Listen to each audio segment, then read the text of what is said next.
जैन साथियों, मैं प्रदीप श्रीवास्तव आपका कानपुर जीएस अड्डा में स्वागत करता हूं। आशा है कि आप साथी बहुत अच्छे होंगे और अपनी तैयारी के लिए, अपना जो करंट अफेयर से अपडेट रहने के लिए आप चीज़ों को देख रहे होंगे। आप चाहें तो हमारी चीज़ों को भी अपने साथियों के साथ शेयर कर सकते हैं। अगर आप चैनल पर नए हो तो चैनल को सब्सक्राइब कर लीजिए और बेल बटन को आप दबा लीजिए, जिससे मैं पल पल की अपडेट और आगे आने वाले वीडियो की अपडेट आपको मिलती रहे। साथियों, करंट अफेयर एक महत्वपूर्ण टॉपिक है जिसको हमें रेगुलर वे में कुछ दिन सुनना होता है, कुछ देर सुनना होता है। अगर हम रेगुलर इसको रखते हैं तो हमारी करंट अफेयर एक साथ तैयार नहीं हो पाती, लेकिन अगर हम रेगुलर रखते हैं तो हमारी सारी करंट अफेयर कहीं से भी पूछी जाए, कोई भी क्वेश्चन। करंट अफेयर पढ़ने का अर्थ सिर्फ करंट अफेयर को तैयार करना नहीं है।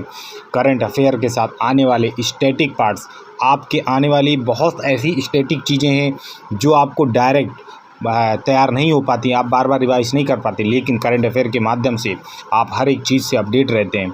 जो भी मेरे साथी रेलवे से भी रिलेटेड है वो भी मेरी बातों को ध्यान से सुने और अपने सभी साथियों तक ये पहुंचाने की कोशिश करें। और वीडियो अच्छा लगे तो लाइक ज़रूर करें। एक मोटिवेशनल कोट जो आपको ऊर्जावान बनाएगा, आपके रगों में जोश जगाएगा।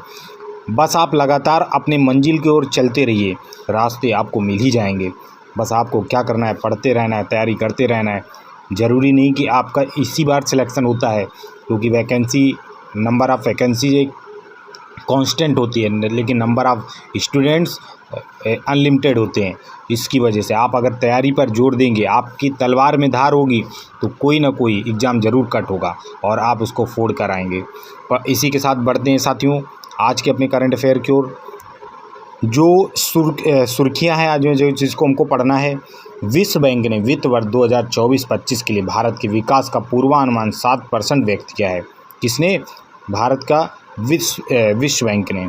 अभय सिंह ने तुआकू महरूज स्क्वैश ट्रॉफी 2024 जीती। भारत और यूनेस्को के मुख्य विज्ञान सलाहकार गोलमेज सम्मेलन का सह आयोजन पेरिस में करेंगे। ब्रुनई की पहली यात्रा करने वाले प्रधानमंत्री नरेंद्र मोदी पहले प्रधानमंत्री बने। पेरिस पैरालंपिक में 2024 सुमित अंतल ने स्वर्ण पदक जीता। ईरान में धरती का सबसे उच्च तापमान दर्ज किया गया। यस्टरडे कुछ चीज़ों को मैं वीडियो बड़ा होगा, आप सुनिएगा।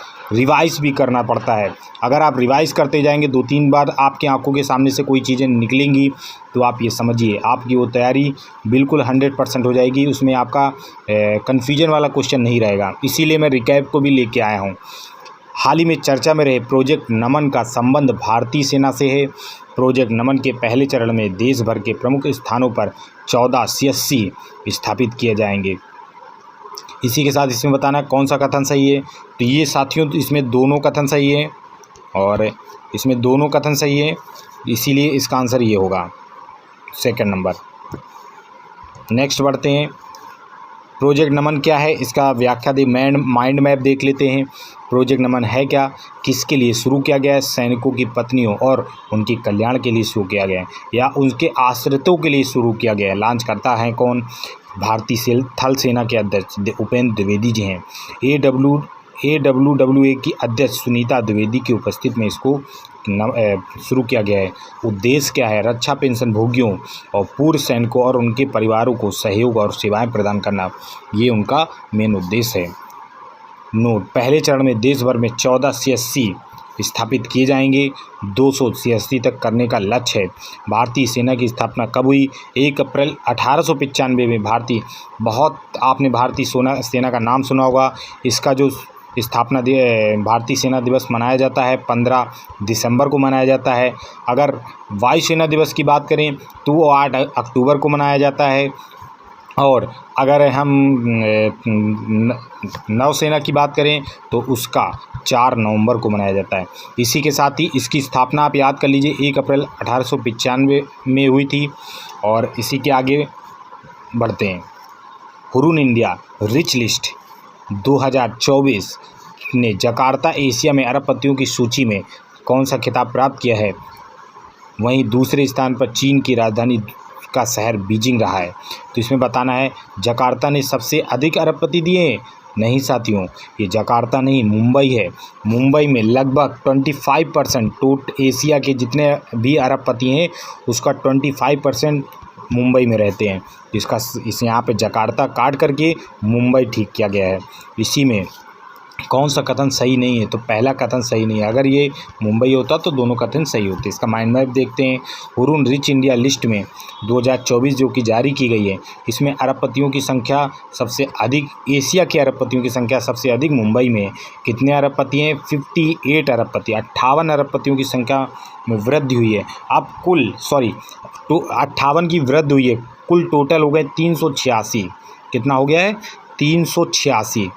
एशिया के 25% अरबपति का घर मुंबई में है। और दूसरा स्थान बीजिंग चीन का है। मुंबई के बाद दिल्ली का स्थान 18 नए अरबपति के साथ 217 हो गया है।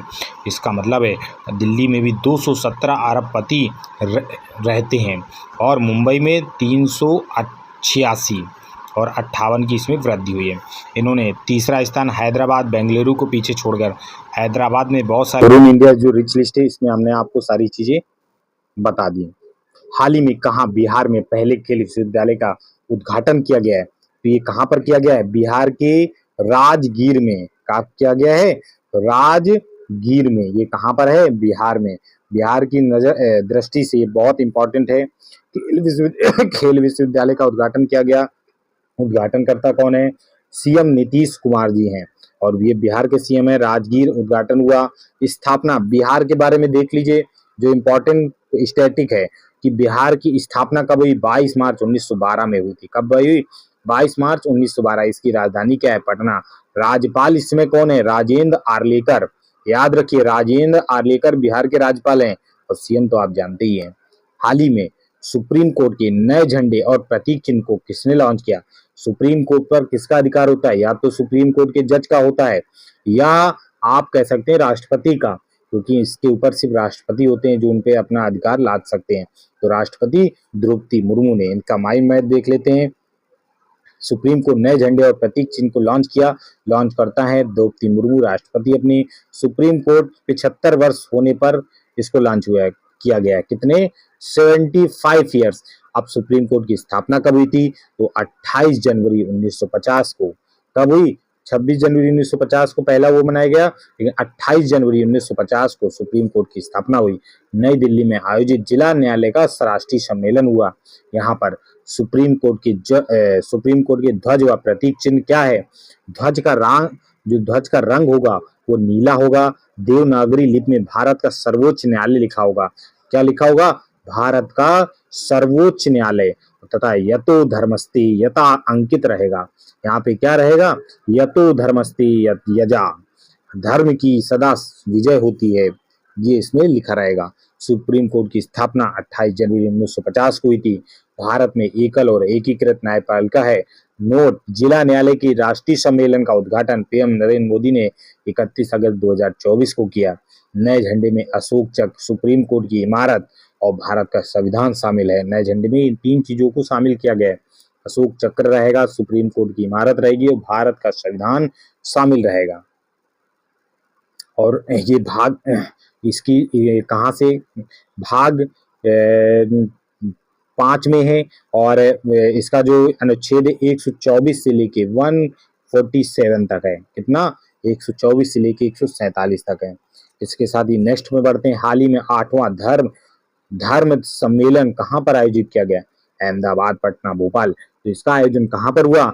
अहमदाबाद में हुआ। वर्ड मैप, माइंड मैप की देखते हैं। धम्म सम्मेलन 2024 आयोजनकर्ता कौन है? इंडिया फाउंडेशन के द्वारा गुजरात विश्वविद्यालय के सहयोग से हुआ। थीम क्या है? धर्म और धम्म में ब्रह्मांड विज्ञान। धर्म और धर्म में ब्रह्मांड विज्ञान। धर्म और सही रास्ते में जो हम लोग पालन करेंगे तो पूरा ब्रह्मांड इसी में आ जाता है। इसकी एक थीम है, इसको याद करने का आप याद कर लीजिए। कौन सा संस्करण है? तो ये 8वां संस्करण है। मुख्य अतिथि कौन थे? जगदीप धनखड़, जो कि आप जानते हैं उपराष्ट्रपति हैं अपने। कौन है? आयोजन स्थल अहमदाबाद, गुजरात में हुआ। हाल ही में मनु भाकर शूटिंग रेंज का उद्घाटन कहाँ किया? आप जानते हैं मनु भाकर कहाँ से बिलोंग करती हैं? जिन्होंने अभी 2 स्वर्ण, एक ही ओलंपिक में 2 स्वर्ण जीते सॉरी 2 कांस्य पदक जीते, 2 मेडल जीतने वाली, ओलंपिक में 2 मेडल जीतने वाली और शूटिंग में जीतने वाली पहली महिला बन गई हैं। ये कहाँ पर है? मध्य प्रदेश, मध्य प्रदेश के ग्वालियर में। इसका वर्ल्ड माइंड मैप देखते हैं। मनु भाकर शूटिंग रेंज का उद्घाटन, मनु भाकर शूटिंग रेंज का उद्घाटन कहाँ पर हुआ? ये हुआ ग्वालियर में। कहाँ पर हुआ?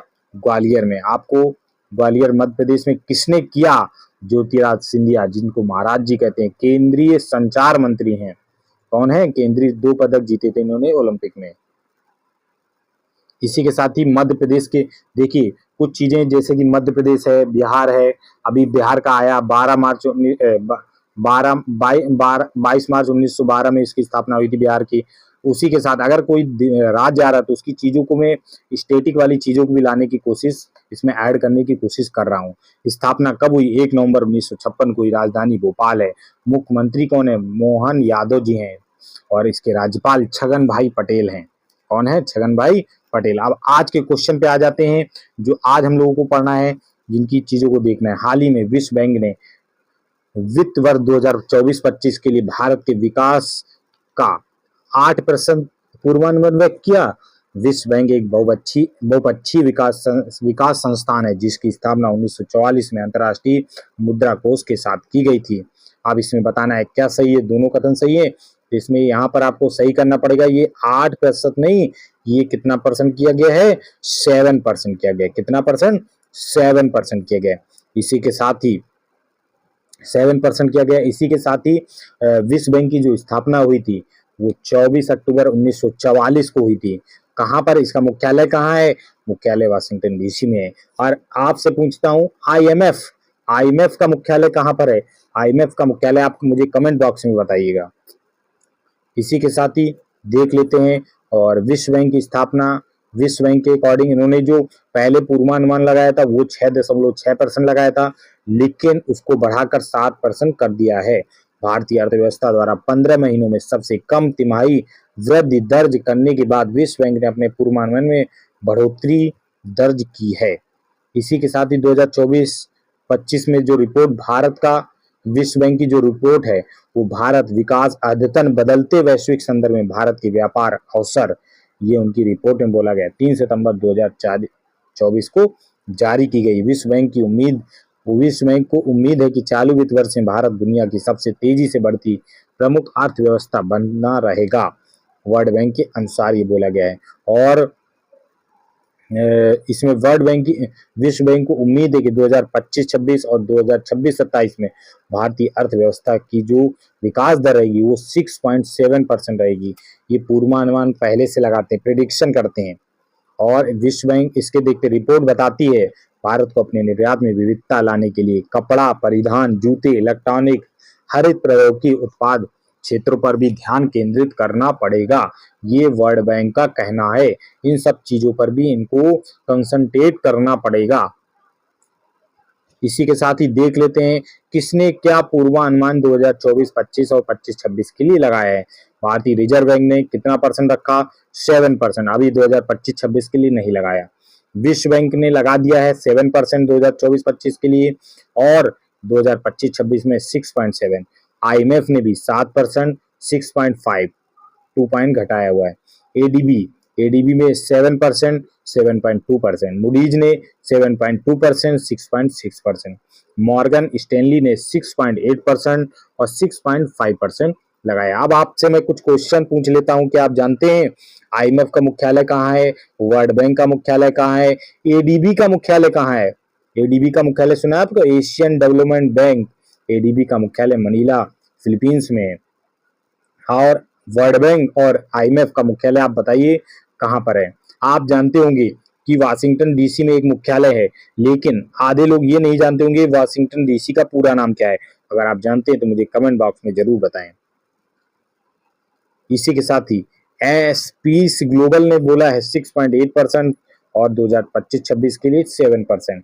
संयुक्त राष्ट्र ने बोला है 6.6% और इसके लिए कोई भी घोषणा नहीं की है। आईसीडी ने किया 6.6%। विश्व बैंक एक बहुपक्षीय विकास संस्थान है जिसकी स्थापना 1944 में आईएमएफ के साथ की गई थी। नेक्स्ट क्वेश्चन पे बढ़ते हैं। हाल ही में मलेशिया में आयोजित तुआंकू मोहरिज स्क्वैश ट्रॉफी 2024 में अभय सिंह ने एकल खिताब जीता। 1992 में IPSA का नाम बदलकर वर्ल्ड स्क्वैश फेडरेशन कर दिया गया था। इसमें बताना है क्या कौन सा कथन सही है, तो ये दोनों कथन सही है, क्योंकि इसकी जो स्थापना ये हुई है, जो नाम बदला गया 1992 में बदला गया। जो इस बार इन्होंने खिताब जीता है वो जीता है अभय सिंह ने। किसने जीता है? अभय सिंह ने जीता है। अभय सिंह ने जीता है। इसका माइंड मैप देख लेते हैं और व्याख्या देख लेते हैं। भारतीय पुरुष राष्ट्रीय स्क्वैश चैंपियनशिप अभय सिंह ने 2024 तुआंकू मोहरिज ट्रॉफी का पुरुष एकल का खिताब जीता। इसमें जब पुरुष का जीता है तो महिला का भी इम्पोर्टेंट हो जाता है। महिला इन्होंने हराया किसको है? चीन के लाउ तासाज क्वान को हराया। लाउ क्वान याद कर लिए, इतना नंबर, ये तो बड़े अजीब से नाम लेते हैं लोग। लाउ क्वान को हराया है, हांगकांग चीन के हैं। इसी के साथ इनको $15,000 की आप मान लीजिए लगभग 80 रुपए 15 × 120 लगभग 1,20,000 रुपए, 1,20,00,000 रुपए इनको मिलेगा। इसी के साथ दुनिया के अभय सिंह ने, ये इम्पोर्टेंट है आप, हाँ महिला का देख लीजिए। महिला का अजामन इन्होंने जीता है, एरा अजामन ने 2024-25 के लिए जीता है। इसी के साथ नेक्स्ट है भारत और यूनेस्को मुख्य विज्ञान सलाहकार गोलमेज सम्मेलन का सह आयोजन पेरिस में करेगा। कहाँ करेगा? पेरिस में करेगा। गोलमेज सम्मेलन का उद्देश्य वैश्विक विज्ञान सलाह क्षमता को मजबूत करना, खुले विज्ञान को बढ़ावा देना और दुनिया भर में ज्ञान को अंतर को पाटना है। ज्ञान के अंतर को पाटने का अर्थ होता है कि आपके पास कम ज्ञान है, दूसरे के पास ज्यादा ज्ञान है, उसके ज्ञान को दूसरे ज्ञान पर पहुंचाना, जिसके अंतर को बराबर करना होता है, जिसको पाटना बोला जाता है। इसकी व्याख्या देखते हैं। भारत और यूनेस्को द्वारा संयुक्त रूप से आयोजित 2024 मुख्य विज्ञान सलाहकारों की गोलमेज बैठक 6 सितंबर को पेरिस में आयोजित हुई। यूनेस्को का मुख्यालय कहाँ पर है? आप जानते होंगे, पेरिस में है। कहाँ पर है? United Nation Educational Cultural Organization होता है इसका नाम। और 28 देश, 6 अंतर्राष्ट्रीय संगठन खुले विज्ञान को बढ़ावा देने के लिए, ज्ञान विषमता को पाटने और वैश्विक स्तर पर विज्ञान सलाह क्षमता का निर्माण करने पर चर्चा करने के लिए एकत्रित होंगे। 2024 मुख्य विज्ञान सलाहकार गोलमेज सम्मेलन 6 सितंबर 2024 को पेरिस में ओलंपिक के मुख्य आयोजन में इसका किया जाएगा। इसका जो विज्ञान भारत सरकार के प्रधान वैज्ञानिक सलाहकार के कार्यालय और यूनेस्को के प्राकृतिक विज्ञान क्षेत्र के बीच एक सहयोगात्मक प्रयास है।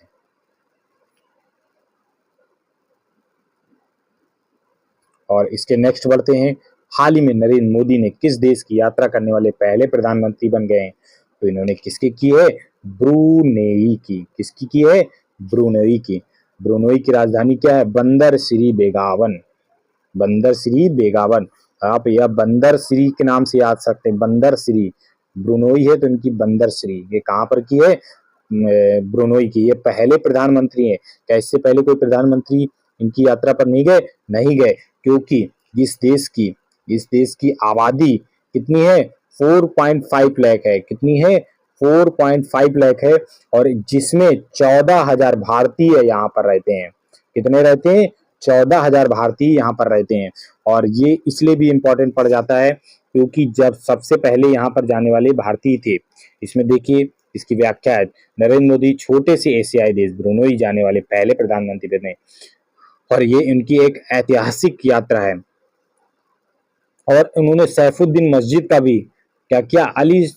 ऐतिहासिक सैफुद्दीन मस्जिद का भी दौरा किया है दोनों देशों के बीच। इस दौरान हिंद महासागर क्षेत्र में साझेदारी बढ़ाने पर बातचीत हुई है।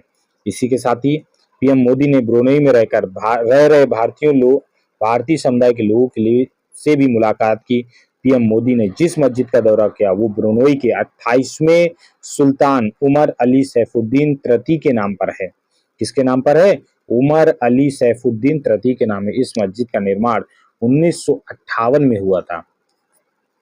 ब्रुनेई पहुंचने वाले प्रधानमंत्री नरेंद्र मोदी पहले भारतीय उच्चायोग में बने परिसर का उद्घाटन किया। पीएम नरेंद्र मोदी ने रह रहे भारतीयों को दोनों देशों के बीच सेतु की तरह जोड़ने वाला बताया। सबसे पहले 1920 के दौरे में ब्रोनोई तेल की खोज में पहुंचे थे। सबसे पहले भारतीय ही पहुंचे थे। कब पहुंचे थे? ब्रोनोई पहुंचे थे 1920 में। कब और किसकी खोज में? तेल की खोज में। आज करीब 4.5 लाख आबादी वाले जिस देश में 14,000 भारतीय रहते हैं। ब्रोनोई की शिक्षा और मेडिकल क्षेत्र में भारतीयों के योगदान को अहम माना जाता है। और इसके साथ इसमें सबसे बड़ी जो भागीदारी होगी वो हाइड्रोकार्बन की है इस देश में। और इम्पोर्टेंट है ब्रोनोई के बारे में कुछ है, क्योंकि जब किसी भी देश की पहली बार यात्रा की जाती है वो देश इम्पोर्टेंट बन जाता है। उससे कुछ ना कुछ क्वेश्चन आप किसी भी एग्जाम में 100% देखने को दे मिलेगा। एक इस आबादी में 2/3 मुस्लिम भी है। कितनी है? 2/3 मुस्लिम है। यह मलय भाषा बोली जाती है। कौन सी भाषा बोली जाती है? आप याद रख लीजिए, मलय भाषा। कौन सी? मलयालम से मलय। अपने यहाँ मलयालम केरल की है, तो ये मलय भाषा है। ब्रोनोई की राजधानी बंदर श्री बेगावन है। कौन है? बंदर श्री बेगावन है। बोर्नियो द्वीप पर स्थित। कौन से द्वीप पर? अब क्वेश्चन पूछा जा सकता है कि ब्रोनोई किस द्वीप पर स्थित है, तो किस द्वीप पर है? बोर्नियो द्वीप पर है। किस देश है? बोर्नियो द्वीप पर स्थित है। और ब्रोनोई में सुल्तान हसन का शासन। किसका शासन है? सुल्तान हसन का शासन। 1988 में ब्रोनोई पर ब्रिटेन का शासन शुरू हुआ। 1888 में ब्रोनोई पर ब्रिटेन का शासन शुरू हुआ था। 1929 में यहाँ तेल निकालना शुरू हुआ और यहीं से इस देश का तकदीर बदलने की शुरुआत हुई, क्योंकि तेल और गैस के निर्यात में ये देश बहुत संपन्न होता गया। दूसरे विश्व युद्ध के बाद उमर अली सैफुद्दीन तृतीय ब्रुनई के सुल्तान बने। 1963 में ब्रुनई ने तय किया कि वो फेडरेशन ऑफ मलेशिया का हिस्सा नहीं बनेंगे। पहले ये मलेशिया की फेडरेशन में आता था, लेकिन 1984 में ब्रुनई आज़ाद हो गया। कब हुआ? 1984 में ब्रुनई आज़ाद हुआ। 2024 में ब्रुनई पहला पूर्वी एशियाई देश बना जहां शरिया कानून लागू किया गया है। 2024 में कौन सा कानून लागू कर दिया गया है? शरिया कानून। इस फैसले की तब कई अंतर्राष्ट्रीय संगठनों में आलोचना की गई थी, क्योंकि शरिया कानून में बहुत ही कुछ ऐसे कानून है जो कि बहुत ही कठोर हैं। 2019 में एक ऐसा कानून ब्रुनई में लागू किया गया जिसके तहत समलैंगिक संबंध बनाने वालों पर पत्थर मारकर मौत की सजा दिए जाने का प्रावधान किया गया था। इसी के कारण इसके आलोचना का ये एक बड़ा केंद्र बिंदु बन गया। क्वेश्चन नंबर 5 पे आते हैं। हाल ही में पेरिस ओलंपिक 2024 में सुमित अंतल ने किस स्पर्धा में देश का तीसरा स्वर्ण पदक जीता? भाला फेंक में। सुमित अंतल भी हमारे गोल्डन बॉय हैं, अपने गोल्डन बॉय नीरज चोपड़ा की तरीके ही भाला फेंक में सुमित अंकल।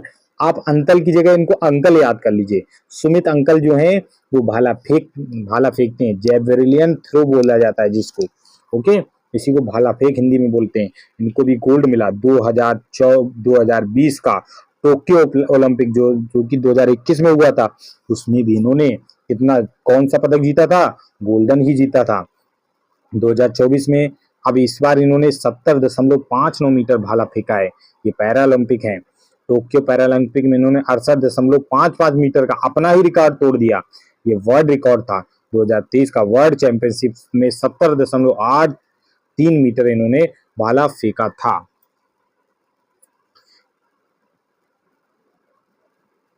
अब इसके साथ नेक्स्ट बढ़ते हैं। हाल ही में धरती का सबसे उच्चतम तापमान वाला 82.2 डिग्री सेंटीग्रेड कहां पर दर्ज किया गया है? इसका मतलब है अभी तक जो सबसे अल अजीजा जो अल्जीरिया में है वहां पर दर्ज किया गया था नहीं, लेकिन अब कहां पर? ईरान पे। लेकिन अभी भी इसकी आधिकारिक पुष्टि नहीं हुई है, क्योंकि इसमें कुछ लोगों ने संदेह व्यक्त किया है। तो देख लेते हैं इसकी व्याख्या में। ईरान का एक गांव जल रहा है। यहाँ मौसम केंद्र ने 28 अगस्त 2024 को 82.2 डिग्री सेंटीग्रेड सेल्सियस तापमान सूचकांक दर्ज किया है। अगर यह सच है तो धरती का सबसे अधिक दर्ज किया गया हीट इंडेक्स बन जाएगा। अमेरिका मौसम विज्ञानी कॉर्लिन मैकार्थी ने अपने आधिकारिक एक्स अकाउंट पर इसको साझा किया है। हालांकि उन्होंने इस पर संदेह भी व्यक्त किया है। कुछ चीजें बाहर में निकल के आ जाएंगी। अब मैं रिकैप, ये फरवरी 2024 के क्वेश्चन हैं जो मैं लेके आया हूं, क्योंकि ऐसे अलग अलग नहीं हो पाता है। आप इनको भी ध्यान से सुनिए और पढ़िए। प्रधानमंत्री नरेंद्र मोदी की भारत ऊर्जा सप्ताह का उद्घाटन महाराष्ट्र में करेंगे। ऊर्जा सप्ताह में 6 समर्पित देश मंडप होंगे। कनाडा, जर्मनी, नीदरलैंड, रूस, यूके और यूएसए। बताना है कि कौन सा कथन सही है। तो इसमें कथन पहला गलत है, ये महाराष्ट्र में नहीं, ये कहाँ पर किया जा रहा है, गोवा वाले बीच पर। कहाँ पर, गोवा वाले बीच पर किया जा रहा है। ग्रैमी अवार्ड 2024 में 2024 में ग्लोबल म्यूजिक एल्बम पुरस्कार से सम्मानित फ्यूजन बैंड शक्ति का, कौन से बैंड है, फ्यूजन बैंड शक्ति का संबंध शंकर महादेवन, जाकिर हुसैन से है। शंकर महादेवन और जाकिर हुसैन से, ये गायक हैं और ये तबला वादक हैं। और जाकिर हुसैन को पश्तो में उसके योगदान के लिए सर्वश्रेष्ठ वैश्विक संगीत प्रदर्शनी ग्रैमी भी मिला। इसमें बताना है कौन सा सही है, दोनों कथन सही है। हाल ही में एलोरा अजंता अंतर्राष्ट्रीय महोत्सव केरल में आयोजित किया गया। क्या आप जानते हैं एलोरा और अजंता की गुफाएं कहाँ हैं, महाराष्ट्र में हैं। कहाँ पर हैं, महाराष्ट्र में। तो केरल में कैसे आयोजित किया जा सकता है, ये महाराष्ट्र में ही आयोजित हो गया। तो पहला कथन तो गलत हो गया। ये AIFF मराठवाड़ा कला संस्कृत और फिल्म फाउंडेशन द्वारा आयोजित किया जाता है। बताना कौन सा कथन सही है, तो केवल 2 सही है, पहला गलत है। इसी के साथ ही हाल ही में किस राज्य की IAS अधिकारी राधा रतूड़ी पहली महिला मुख्य सचिव नियुक्त की गई हैं, महाराष्ट्र, केरल, मणिपुर, उत्तराखंड। तो राधा रतूड़ी हैं। कौन है रतूड़ी, राधा रतूड़ी, ये उत्तराखंड की हैं। हाल ही में ब्रांड गार्जियनशिप इंडेक्स 2024 के अनुसार किस भारतीय को वैश्विक स्तर पर दूसरा पुरस्कार स्थान प्रदान किया गया है, किसको मिला है, सलिल देशमुख, पराग मेहता, गौतम अडवाणी, मुकेश अंबानी। तो यहाँ पर मिला है मुकेश अंबानी को। हाल ही में भारत का सबसे बड़ा थिएटर फेस्टिवल भारत रंग महोत्सव कहाँ पर आयोजित किया, सबसे बड़ा थिएटर में काम करने वालों के लिए सबसे बड़ा फेस्टिवल है, ये कहाँ पर आयोजित किया गया, गोवा में, शिमला में, महाराष्ट्र में, नहीं, गुजरात में। साथियों ये गुजरात में आयोजित किया गया, फरवरी 2024 का क्वेश्चन है ये। हाल ही में सेना के उप प्रमुख पद पर किसे नियुक्त किया गया है, ये 2024 का उपेंद्र द्विवेदी को। किसको, उपेंद्र द्विवेदी को किसे नियुक्त किया गया है, उपेंद्र द्विवेदी जी को। ये हाल ही में भारतीय नौसेना में शामिल किया गया पहला सर्वेक्षण पोत INS संधायक कौन है, INS संधायक निर्देशक इम्फॉल। ये संधायक हैं, क्या है, संधायक, इसका फर्स्ट आंसर सही होगा। हाल ही में केंद्रीय प्रधानमंत्री नरेंद्र मोदी जी ने 27,000 करोड़ के तालाबीरा थर्मल पावर प्रोजेक्ट, बहुत इंपॉर्टेंट है, किसी भी उसमें फंस जाएगा।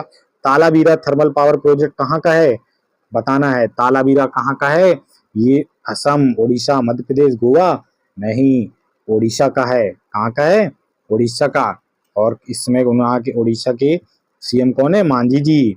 अंतरिम बजट 2024-25 के अनुसार भारतीय सहायता प्राप्त करने वाला शीर्ष देश कौन सा बना है, जिन्हें अंतरिम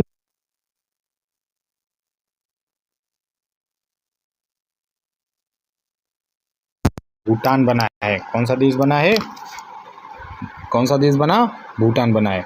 इसी के साथ दोस्त साथियों पूरी करंट अफेयर समाप्त होती है। आप मेरी मेहनत को बर्बाद मत जाने देना साथियों, एक बार करंट अफेयर को सिर्फ सुनिएगा, आपको पूरी करंट अफेयर तैयार हो जाएगी। और फिर मिलते हैं नेक्स्ट वीडियो में। आपको वीडियो अच्छा लगे तो लाइक ज़रूर कर दिया करें और अपने दोस्तों के साथ शेयर कर दें।